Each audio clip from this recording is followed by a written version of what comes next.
Bonsoir. Ah, super. Ok, c'est commencé. Bonsoir Sarah, c'est super de passer. Bonsoir Chantal.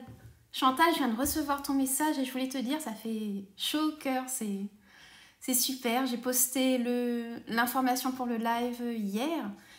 Et alors Chantal fait partie d'un groupe de patients qui s'appelle Spondybook sur Facebook et de patients atteints de spondylarthrite comme moi. Et c'est comme si j'avais un fan club depuis hier, j'arrête pas de recevoir des messages d'encouragement, donc je voulais vous dire merci. Bonsoir Martine. Bonsoir MC Odiel. Super. Bon. J'attends peut-être 1 minute ou 2. Et puis on va commencer.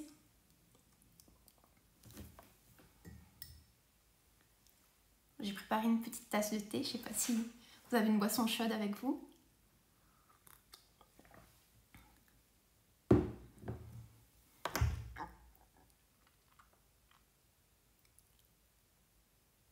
Ok, alors je pense que je vais commencer. Je commence par faire un petit coucou à Sarah. Alors Sarah, elle fait partie du cercle des auto-édités. Et c'est un groupe sur Facebook où on a pu rencontrer des auteurs auto-édités, lire les livres, les découvrir. Et je lis vos messages en même temps. Ça va être compliqué. Et du coup, grâce à Sarah, on gagne en visibilité. Et je voulais lui rendre un petit peu hommage ce soir. Et je vais commencer une série de chroniques bientôt où j'aimerais interviewer les auteurs du cercle. Alors MC Otiel, si ça te dit aussi, je vois que tu es là. Sarah sera la première. On s'est donné comme date juillet et puis on verra ce que ça donne. Bonjour Emma Blue, bienvenue.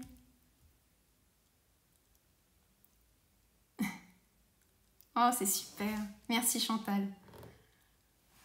Bon, c'est bien de vous voir, enfin de voir vos messages comme ça, c'est super. Alors oui, Emma, je ne sais pas si t'es arrivée à temps. Je parlais de peut-être lancer une série de chroniques avec des auteurs. Et ce serait comme ce live-là que tu vois, mais en fait, on serait deux. Je poserai des questions et puis peut-être que tu répondras, si ça te dit, quand j'aurai lu ton livre. Bon, alors on va commencer. Je vous présente un petit peu le programme du live. Je vais lire mes fiches. Oh, merci Martine, qui dit chapeau aux auteurs auto-édités, c'est un sacré parcours. Oui, c'est compliqué, pas facile tous les jours.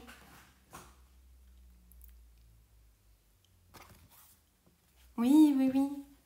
En fait, pour te répondre Adèle Mostefai, je pense que pour qu'on gagne en visibilité, il faut qu'on s'entraide.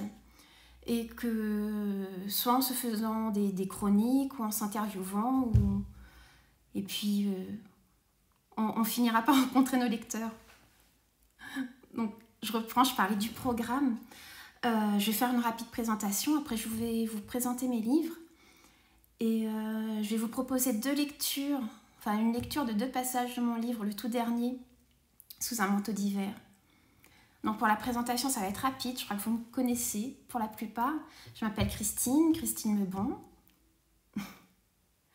J'ai 38 ans encore pour quelques mois. Je suis mariée, je suis maman d'un petit garçon et je vis à l'île de la Réunion. Et en ce qui concerne mes livres, alors j'ai La nébuleuse de l'hélice, voilà, oups, là c'est mieux.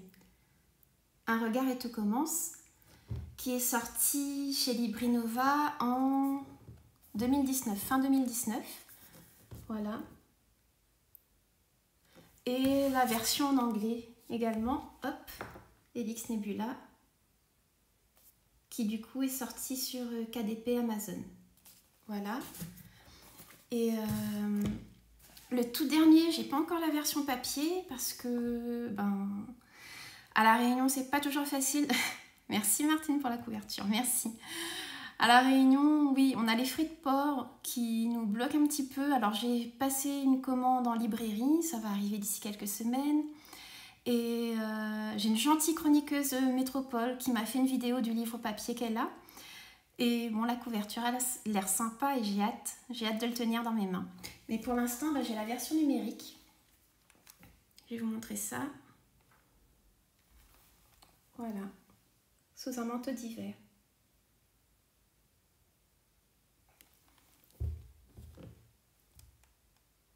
Donc, je suis très papier. J'attends la version papier. Là, je suis heureuse d'avoir la version numérique, mais bon, c'est quand même différent de tenir le livre dans ses mains. Je ne sais pas si vous êtes comme ça aussi. C'est une romance de Noël, me disait une bookstagrammeuse. Une romance d'hiver, c'était le thème du concours auquel j'ai participé. C'était un concours d'écriture que... Oh, merci Chantal. Chantal qui me dit qu'elle a commandé. Mais en fait, je ne m'attendais pas à ce que sur le groupe Spondybook, vous passiez commande. Il y a même des membres en fait qui m'ont envoyé des photos, des captures d'écran du bouquin. C'est super, merci beaucoup. Et je disais, oui, c'est un concours d'écriture auquel j'ai participé sur le site de Librinova. Alors Librinova, c'est la plateforme d'auto-édition qui propose régulièrement des concours d'écriture. Et après avoir sorti La nébuleuse de l'hélice, j'avais envie de participer à un concours et le thème, c'était la romance d'hiver. Donc c'est une romance, voilà. Et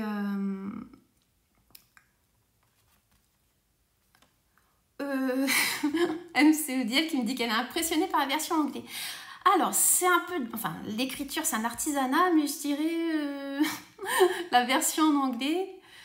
J'aimerais bien qu'elle soit validée par quelqu'un qui parle anglais couramment, parce que voilà, j'ai fait ce que j'ai pu. Mais voilà, j'aurais besoin de quelqu'un pour la valider. Donc, ne sois pas impressionné. Merci. Alors, Sarah qui me dit que les 2 couvertures sont très réussies. Alors, je me souviens plus pour la nébuleuse de l'hélice. C'était Shutterstock, le site shutterstock.com. Et c'est vrai que bon, je voulais des plumes parce que c'est le thème des anges. Et puis je voulais ce regard là, le regard d'Héloïse.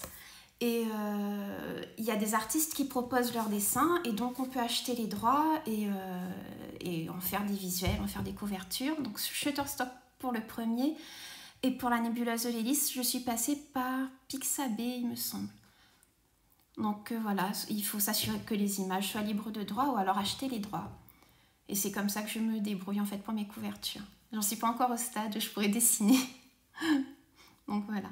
Je me suis posé la question de la photographie aussi, mais bon, j'ai essayé de voir un peu ce qui se faisait dans les romances.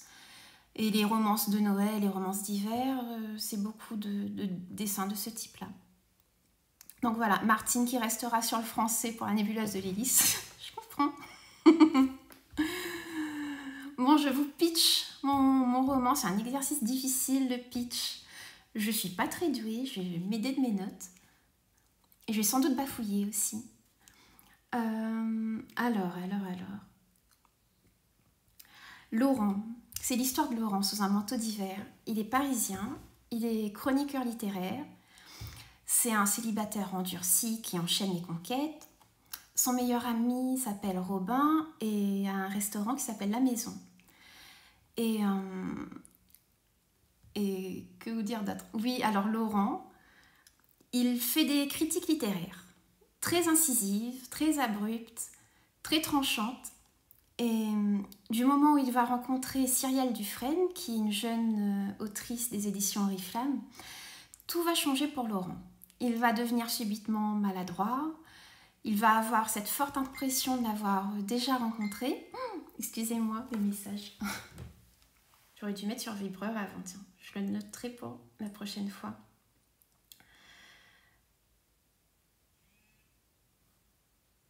Alors, je vous disais, oui, Laurent qui devient subitement maladroit et qui aimerait se rapprocher de Cyrielle. Mais il y a un obstacle qu'il n'arrive pas à identifier. Et voilà, je ne vous en dis pas plus. Je vous laisse le découvrir dans le livre. En ce qui concerne les thèmes que j'ai abordés dans ce livre-là, je traite de l'amour. l'amour véritable. Il y a aussi évidemment les remises en question, mais c'est quelque chose qui est assez récurrent. Vous le trouverez aussi dans la nébuleuse de l'hélice. Et il y a le thème de la maladie. Oh, merci Sarah. Oui, Sarah Castillo-Palayer, qui l'a déjà lu. Tu as été l'une des premières à m'en faire le retour d'ailleurs. Oui. Et je disais, oui, je traite le thème de la maladie parce que je suis atteinte de spondylarthrite ankylosante. Et donc je remercie encore les personnes du groupe Spondybook sur Facebook qui depuis hier n'arrêtent pas de m'envoyer des messages. C'est un groupe de patients et de proches de patients également. Et on partage nos expériences, nos doutes, nos inquiétudes quand on commence un nouveau traitement, quand on fait des examens, et nos réussites aussi, parce que c'est une maladie qui n'empêche pas qu'on vive quand même de belles histoires. Et donc voilà, on est là pour se conseiller les uns les autres, et puis on se réjouit aussi les uns pour les autres quand il nous arrive quelque chose de bien. Et depuis hier, voilà, je suis un peu émue, c'est comme si j'avais un fan club en fait, et j'arrête pas de recevoir vos messages, que ce soit en privé ou en public, des photos, et voilà, ça fait chaud au cœur et je voulais vous remercier.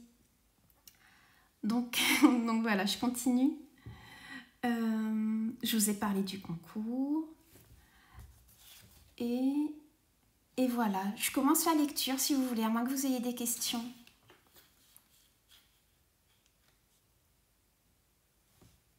Merci Chantal.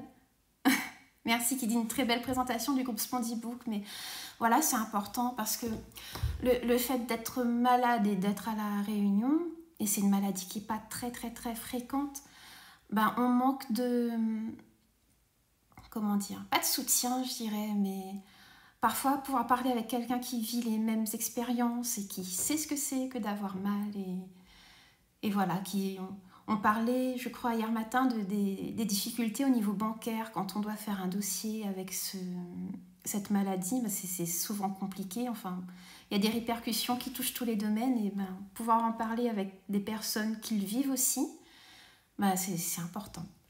Voilà. Merci Chantal. Bon, j'ai passé à la lecture alors.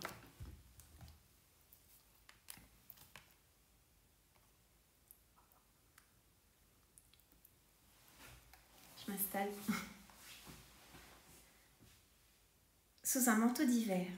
Vous m'entendez là si je suis un petit peu plus loin de l'écran? Vous me faites signe de toute façon s'il y a un problème au niveau du son.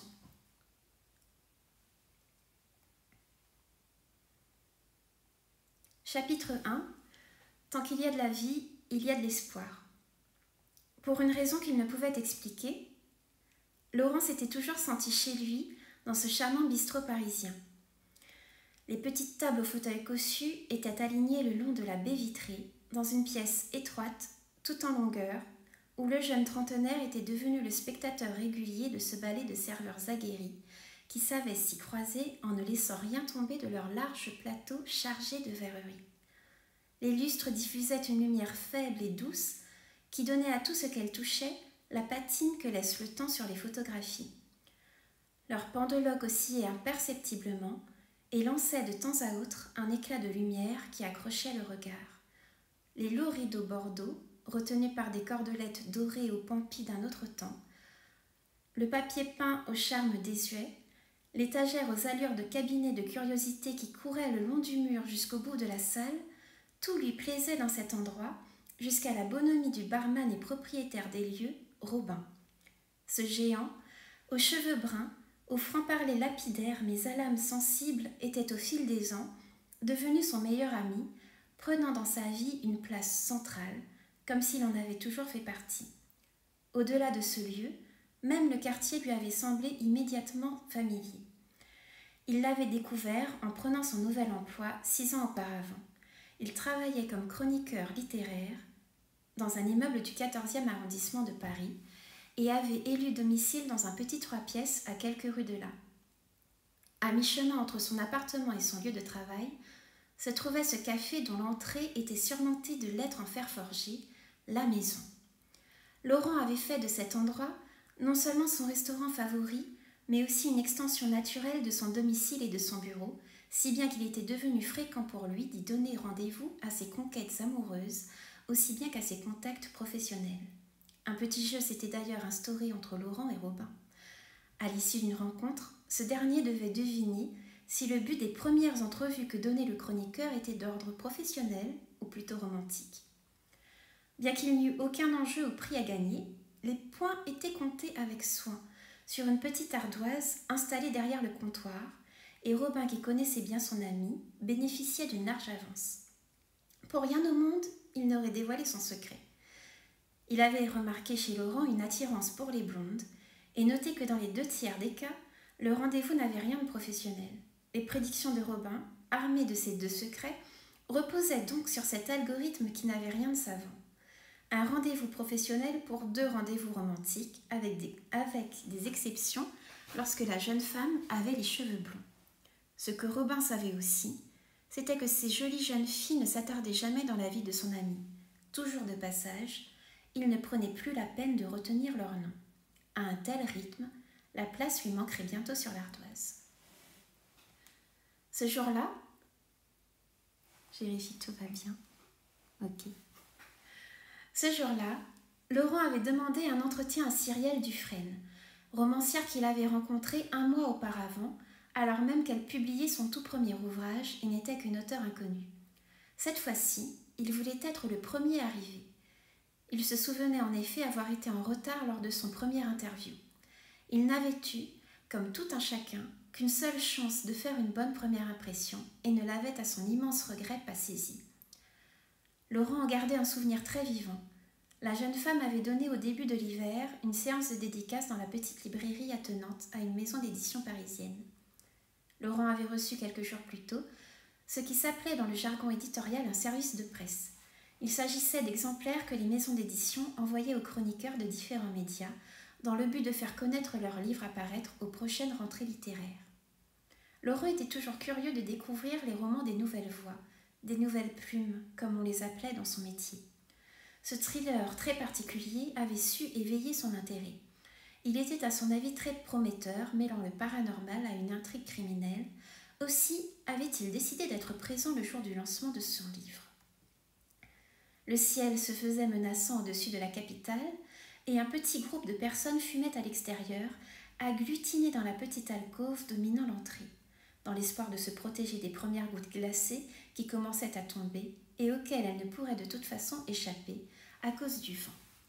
Laurent dut traverser le nuage de fumée juste avant d'entrer dans la librairie, où il fut pris dès que la porte se referma d'une quinte de tout à la fois brutale et sonore, interrompant le discours d'une femme qui en perdit presque son micro. Laurent releva la tête et comprit qu'il avait capté bien malgré lui tous les regards. Il s'excusa et se déplaça sur le côté de l'assemblée. Il avança le plus discrètement possible jusqu'à rejoindre la seule place laissée libre au premier rang. Tiphaine Drac, directrice éditoriale bien connue, reprit, non sans avoir au préalable lancé un regard réprobateur à celui qui avait troublé l'écoute attentive de son auditoire. « Je suis persuadée que Cyrielle Dufresne apportera un souffle nouveau à ce genre littéraire. » Laurent écoutait d'une oreille distraite. Il retira son écharpe, puis déboutonna le bouton de sa veste en s'asseyant. Il observa les personnes présentes auprès de Tiphaine Drac.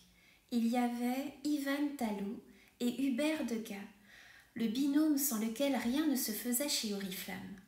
Derrière eux se tenait l'équipe de communication et enfin l'armée d'assistantes dont Madame Drac ne savait se passer et qui constituait l'arrière-plan de ce tableau singulier. Je parlerai au nom des éditions Oriflamme pour vous dire que nous sommes très heureux mais également fiers d'avoir découvert Cyrielle Dufresne et de compter désormais cette jeune autrice dans le cercle de nos auteurs. Nous vous laissons maintenant aller à sa rencontre. Ah, une dernière recommandation, mes chers amis lecteurs. Croyez-moi, pour celles et ceux qui parmi vous veulent faire sensation le soir du réveillon, un exemplaire signé de la main de notre autrice n'aura pas son équivalent sous le sapin. Tout en scrutant la pièce, Laurent s'inclina vers la gauche et demanda à voix basse à la personne assise à côté de lui, sans même se tourner vers elle. « Savez-vous où est l'autrice ?»« Je vous demande pardon. » Elle n'avait pas entendu, pensa Laurent, qui jusqu'ici ne lui avait pas accordé un seul regard. Il se retourna vers elle et découvrit une jeune femme qui le regardait avec un mélange d'étonnement et d'amusement. Laurent, troublé, demanda « J'ai l'impression de vous avoir déjà rencontré. On se connaît, non ?» Elle sourit plus largement avant de répondre « Manifestement pas. »« Oh, pourtant votre visage m'est étrangement familier, c'est curieux. Je pourrais jurer que l'on s'est déjà vu. »« Bon, ça me reviendra peut-être, dit Laurent. Je vous demandais où était cette personne dont Madame Drac se montre étonnamment si fière. » La jeune femme haussa le sourcil, puis se pencha vers Laurent pour lui chuchoter à l'oreille. Elle lui révéla sur le ton de la confidence « Oh, eh bien, je crois que cette personne, c'est moi. » Voilà. Je m'arrête là pour ce premier passage et je vois... On est encore... Oui, d'accord. Voilà, oui, donc c'est le début de l'histoire, le début du premier chapitre. Et c'est le moment où Laurent rencontre Cyrielle. Voilà. Tout va toujours bien? Oui? Ah, merci Sarah. Pas facile, hein? Tu feras la prochaine lecture, je crois. Alors, le second passage, c'est un passage que... Enfin, j'ai fait relire mon roman par une amie au moment où je postais le manuscrit sur le serveur pour le concours sur Librinova. Oh, merci. Sarah qui me dit que c'est très réussi. T'es gentille. Merci. Merci, ma Blue. Et donc voilà, cette amie, elle s'appelle Stéphanie. Je ne sais pas si elle est là. Et elle me disait que le passage que je vais vous lire là, c'était son préféré. Et pour tout vous dire, bon, j'ai un peu pioché dans mes carnets pour tenir les délais. Et bon, j'ai plein de carnets d'écriture, je note les états d'âme, les humeurs du moment. Et voilà, donc dans le prochain passage, c'est un peu moi, en fait. Oh, merci. Oh, beaucoup de bienveillance, c'est super. Oui, MC Odiel. Alors, je dis MC parce que je sais jamais. Il faudra que je te pose la question un jour sur les prénoms. Le moment où tout commence, ce sont mes moments préférés. Donc, un peu plus tard dans le livre, Laurent va demander à Cyrielle de lui écrire une lettre. Enfin, au départ, il lui pose juste une question et elle lui dit que sans pouvoir réfléchir, sans lui écrire une lettre, elle ne pourrait pas lui répondre. Et là, à ce moment-là, Laurent lui dit « D'accord, écrivez-moi une lettre. » Et là, voilà. Donc, c'est la lettre de Cyrielle Dufresne pour Laurent. Cher Laurent, vous m'avez demandé ce que représentait l'écriture pour moi. Comment vous expliquer? Par où commencer? Avant d'écrire cette lettre, j'ai réfléchi à la manière la plus fidèle de vous l'exposer. Il m'a paru évident de revenir à cette première fois où je me suis mise à écrire. Le jour venait de se lever lorsque j'ai commencé à coucher les mots sur le papier. Mon regard parcourait l'océan, scrutait l'horizon, pour revenir à mon carnet où les mots s'inscrivaient à toute allure, presque malgré moi. J'y repense souvent, en réalisant combien ce moment a été déterminant, combien j'ai aimé laisser les mots, quitter mon monde intérieur, exister au-delà de mes pensées et voir l'histoire prendre vie sur le papier. Je n'ai moi-même aucun talent pour être vivante. Autour de moi... Oh, d'accord Sarah, merci. J'allais dire merci d'être passée, mais oui, c'est comme si tu étais passée. Merci beaucoup. À bientôt. Oui, je continue la lecture. Alors, je reprends. Je n'ai moi-même aucun talent pour être vivante. Autour de moi, le monde s'agite, bien trop fort, bien trop vite. Je n'ai plus le courage de participer à ces conversations, ni l'énergie de suivre ces danses. Malgré tout, mon cœur, imprudent, laisse déferler en lui des nuées d'émotions ardentes et étrangères, qui ne savent que trop bien qu'elles trouveront en moi une terre d'asile. Je n'ai jamais eu la capacité, ni même la volonté d'ériger des frontières. Je croule sous le poids de ces sentiments que je fais miens, puisque je n'ai pas le cœur assez dur pour leur demander de s'en aller.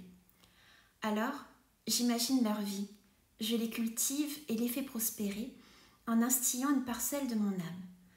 Je ne suis que le décor, je ne fais que poser le cadre. C'est bien peu de choses finalement. Les émotions font le reste. Elles ont une vie que je ne peux nier. J'aime voir ce que personne ne voit, déceler l'émotion contenue dans une voix ou mieux derrière un silence. Ces sentiments sont venus à moi et parfois, je vous le confie aujourd'hui, j'ai su les trouver cachés derrière un geste, fragile et vulnérable, blotti au creux d'un regard à peine dévoilé par quelques mots. Je devrais même avouer que j'ai appris à m'en emparer comme pour compléter une collection de joyaux. Ceux-là sont les plus précieux, ceux-là sont les plus beaux. Mais ils ne sont pas les seuls à me hanter. Souvent, sans le vouloir, j'attire les confidences, parfois même celles d'inconnus. Malgré moi, j'accueille des histoires, souvent terribles et toujours difficiles. Il m'arrive même de vouloir fuir pour leur échapper, mais je ne le peux. Puisqu'elles m'ont été livrées, je les garde avec moi comme elles doivent être gardées. Elles me font parfois l'impression de monstres reclus, que l'on ne peut oublier à moins de leur trouver un nouveau geôlier. Je suis ce geôlier, je suis cette gardienne des confidences, la dernière.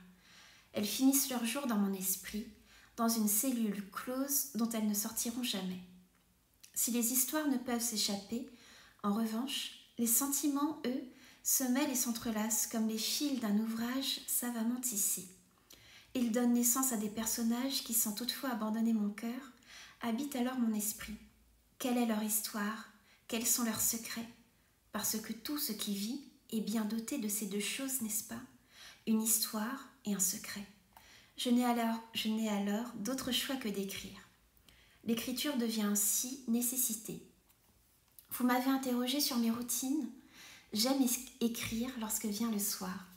C'est comme si l'écriture attendait patiemment et humblement que tous les événements de la journée aient lieu. Elle attendrait que chacun ait terminé de parler et que le silence opère depuis quelque temps pour enfin se permettre de prendre la parole d'une voix discrète mais pourtant bien présente, chuchotant à mon oreille des mots qui, je crois, me sont destinés. À d'autres moments, l'écriture me surprend par ses assauts impatients et il me faut sans délai trouver du temps pour répondre à ses exigences. À l'heure où je vous écris, je vis ce moment très particulier de ma vie où mes personnages vivent au-delà de moi et vont s'aventurer dans d'autres esprits que le mien. Peut-être y trouver un refuge, peut-être y poursuivre leur vie. L'écriture prend aujourd'hui un visage nouveau, différent de celui que je lui connaissais, mais tout aussi beau. Elle est comme cet océan avec qui tout a commencé. Elle a 1000 visages, elle est d'humeur changeante et m'appelle. Je ne sais où elle veut m'emmener, et malgré tout, je la suis. Cyrielle Dufresne. Voilà.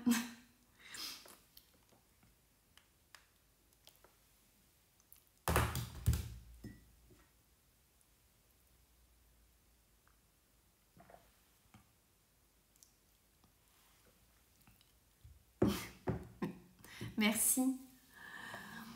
Alors, je vais vous remercier d'avoir assisté à ce premier live. Merci beaucoup. J'avais peur d'être toute seule, pour tout vous dire. Et je vous dis à bientôt pour un prochain. Je me dis que le prochain, peut-être, je pourrais vous présenter la nébuleuse de l'hélice. Et oui, j'allais oublier de vous le dire. À l'occasion du premier live, le prix de Sous un manteau d'hiver est à 99 centimes. Et jusqu'à la semaine prochaine. Je pense que sur le site de Librinova, vous pouvez commander aussi la version papier. Et après, sur toutes les plateformes de vente et chez vos libraires préférés, vous pourrez précommander mon livre. Merci Marie. Merci Chantal. Bonne soirée à toi. En tout cas, merci d'être venue et merci Emma. Oui, c'était chouette. J'aimerais bien faire un interview croisé, surtout avec les membres du cercle auto-édité. Donc on verra ça avec Sarah, parce que elle n'est plus là, mais elle m'avait dit qu'elle serait la première à inaugurer la série d'interviews. Que vous dire d'autre? Passez faire un petit tour sur mon blog pourdemain.com. D'ailleurs, vous découvrirez les livres d'autres auteurs autodidactes puisque j'ai fait quelques chroniques. Et ben, j'aimerais les compléter au fur et à mesure. Et donc voilà, je vous dis à bientôt. Alors la petite blague de la fin, c'est que je sais même pas comment couper. Bon, en attendant, c'était un plaisir.